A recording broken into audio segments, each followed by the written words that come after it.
ഇപ്പോൾ വീണ്ടും ഒരു അത്യാഡംബര വിമാനം സ്വന്തമാക്കിയിരിക്കുകയാണ് ലുലു ഗ്രൂപ്പ് ചെയർമാനായ MA Yusuf Ali. Gulfstream aerospace നിർമ്മിച്ച G600 വിമാനം 3 മാസം മുമ്പാണ് യൂസഫ് അലി യാത്രക്കായി ഉപയോഗിച്ചു തുടങ്ങിയത്. ഇതേ കമ്പനിയുടെ തന്നെ നേരത്തെയുള്ള വിമാനം ഒഴിവാക്കിയാണ് അദ്ദേഹം പുതിയത് സ്വന്തമാക്കിയത്. ഏറ്റവും നൂതന സാങ്കേതിക വിദ്യകളും സൗകര്യങ്ങളുമുള്ള പുതിയ വിമാനത്തിന് വേഗതയാണ് പ്രധാന ഘടകം എന്ന് പറയുന്നു. ഈ അതിവേഗ വിമാനത്തിൽ New York, Dubai, London, Beijing, Los Angeles, Shanghai തുടങ്ങിയ നഗരങ്ങൾക്കിടയിൽ നോൺ സ്റ്റോപ്പായി യാത്ര നടത്താൻ കഴിയുമെന്നാണ് കമ്പനി അവകാശപ്പെടുന്നത്. നേരത്തെയുള്ള വിമാനത്തേക്കാൾ 12% മെച്ചപ്പെട്ട ഇന്ധനക്ഷമതയും ഇതിനുണ്ട്. ആവശ്യമനുസരിച്ച് ഇതിലെ സീറ്റുകൾ ക്രമീകരിക്കാനും കഴിയും. 19 പേർക്ക് സഞ്ചരിക്കാവുന്ന ഈ വിമാനത്തിൽ ഒരേ സമയം 6 പേർക്ക് വരെ കിടന്നുറങ്ങാനും സൗകര്യമുണ്ട്. ലുലു ഗ്രൂപ്പ് വാങ്ങിയ പുതിയ വിമാനത്തിന് ഏകദേശം 500 കോടി രൂപയോളമാണ് വില വരുന്നത്. അബുദാബി കൊച്ചി യാത്രയ്ക്ക് പഴയ വിമാനത്തെ അപേക്ഷിച്ച് 20 മിനിറ്റോളം സമയം ലാഭമുണ്ടെന്നും കമ്പനി പറയുന്നു. യൂസഫ് അലി ഉപയോഗിച്ചിരുന്ന സ്വകാര്യ ജെറ്റ് വിമാനം അടുത്തിടെ വിൽപ്പനയ്ക്ക് വച്ചിരുന്നു. പുതിയ വിമാനം യാത്രകൾക്കായി ഉപയോഗിച്ച് തുടങ്ങിയതോടെയാണ് നേരത്തെ ഉപയോഗിച്ചിരുന്ന A6 YMA Gulf stream G550 വിമാനം വിൽപ്പനയ്ക്ക് വച്ചത്.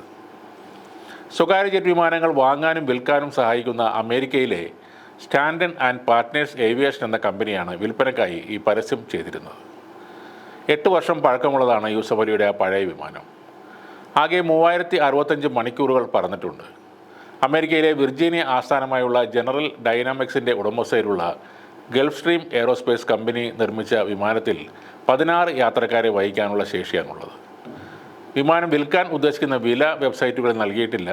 ഇതിനായി വിൽപ്പന നടത്തുന്ന കമ്പനിയെ നേരിട്ട് സമീപിക്കാനാണ് നിർദ്ദേശം.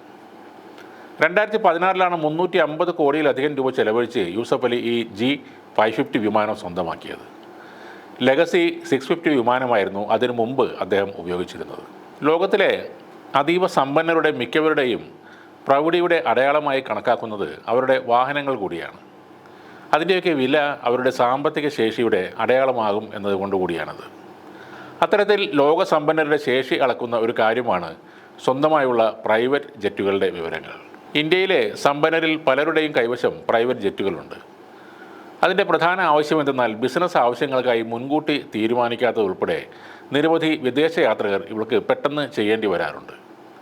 ഈ സാഹചര്യത്തിൽ സ്വകാര്യ എയർലൈൻസുകളുടെ സമയം നോക്കി യാത്ര തീരുമാനിക്കുക എന്നത് വളരെ ബുദ്ധിമുട്ടുള്ള ഒരു കാര്യമാണ്.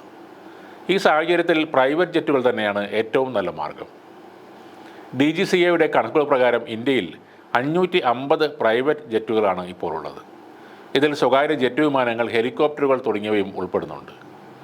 രാജ്യത്തെ ക്രിക്കറ്റ് താരങ്ങൾ, സിനിമാ മേഖലയിലെ വമ്പന്മാർ, ബിസിനസ്സുകാർ എന്നിങ്ങനെ എല്ലാവരും ഇത്തരത്തിൽ പ്രൈവറ്റ് ജെറ്റുകൾ സ്വന്തമാക്കുന്ന പ്രവണത കാണാറുണ്ട്. ഇതിൽ തന്നെ ഏറ്റവും വിലയേറിയ പ്രൈവറ്റ് ജെറ്റ് സ്വന്തമായുള്ളത് ഇന്ത്യയിലെ ഏറ്റവും വലിയ ധനികനായ മുകേഷ് അംബാനിയുടെ കൈവശമാണ്. മുകേഷ് അംബാനിയുടെ ഈ പ്രൈവറ്റ് ജെറ്റിന് $73 മില്യൺ, അതായത് ഏകദേശം 603 കോടി രൂപയാണ് വില വരുന്നത്. ഇത്രയും വിലപിടിപ്പുള്ള ഈ പ്രൈവറ്റ് ജെറ്റിൽ അത്യാധുനിക ആഡംബര സൗകര്യങ്ങൾ എല്ലാമുണ്ട്. മുകേഷ് അംബാനിയെ കൂടാതെ അനിൽ അംബാനി, ലക്ഷ്മി മിത്തൽ, കലാനിധി മാരൻ, നവീൻ ജിൻഡാൽ, അദൻ പൂനാവാല, ഗൗതം അദാനി എന്നിവർക്കും ലോങ് റേഞ്ച് പ്രൈവറ്റ് ജെറ്റുകൾ സ്വന്തമായുണ്ട്.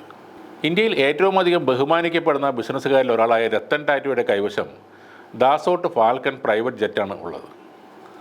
ഇവരെ കൂടാതെ അത്ര പ്രശസ്തരല്ലാത്ത എന്നാൽ അതിസമ്പന്നരുടെ പട്ടികയിലുള്ള 100-ലധികം പേർക്ക് പ്രൈവറ്റ് ജെറ്റുകളുണ്ട്. ലോകത്തിലെ ഏറ്റവും ചെലവേറിയ സ്വകാര്യ ജെറ്റ് സൗദി അറേബ്യ രാജകുമാരനും വ്യവസായിയുമായ Al Waleed bin Talal Al സൗദിൻ്റെ ഉടമസ്ഥയിലാണുള്ളത്. $500 മില്യൺ, അതായത് ഇന്ത്യൻ കറൻസിയിൽ പറഞ്ഞാൽ 4100 കോടി രൂപയിലധികം വില വരുന്നതാണ് ഈ ജെറ്റ്. ബോയിങ് 747 മോഡലാണത്. ഇതിന് സാധാരണയായി വില വരുന്നത് $150 മില്യൺ മുതൽ $200 മില്യൺ വരെയാണ്. എന്നാൽ വിമാനത്തിൽ വരുത്തിയ പരിഷ്കാരങ്ങളും ആഡംബരവും കാരണം സ്വകാര്യ ജെറ്റ് മോഡലിൻ്റെ മൊത്തത്തിലുള്ള ചെലവ് $500 മില്യൺ ആയി. ഈ ആഡംബര വിമാനത്തിൽ 800 പേരെ ഉൾക്കൊള്ളാൻ കഴിയും. വിമാനത്തിൽ 10 പേർക്ക് ഇരിക്കാവുന്ന ഡൈനിങ് ഹാൾ, ആഡംബര കിടപ്പുമുറി, സ്യൂട്ടുകൾ, പ്രാർത്ഥനാമുറി, വിനോദമുറി, ഹോം തിയേറ്റർ എന്നിങ്ങനെ എല്ലാ സംവിധാനങ്ങളുമുണ്ട്.